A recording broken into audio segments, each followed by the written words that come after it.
Sa tuwing sisikat ang araw sa silangan, ang kanluran ay naghihintay sa paglubog nito. Sa bawat paglubog, ito'y paghahanda ng panibagong bukas, simula ng bagong umaga at panibagong karanasan. Sa paglubog ng araw ng inyong pagtatapos, hangad namin ang isang tamis ng tagumpay at sa daranting pang mga bukas. Graduation is not the end but the real beginning. Simula ng paglalayag ng mas malawak at mas mabigat na responsibilidad na inyong tatahakin.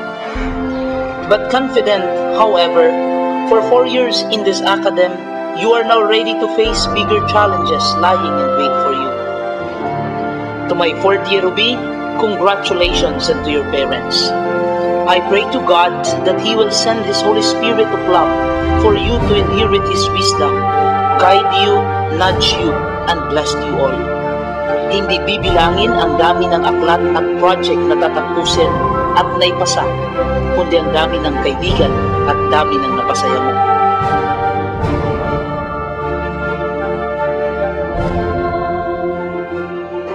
Although it's heartbreaking, but the time has come for you to go.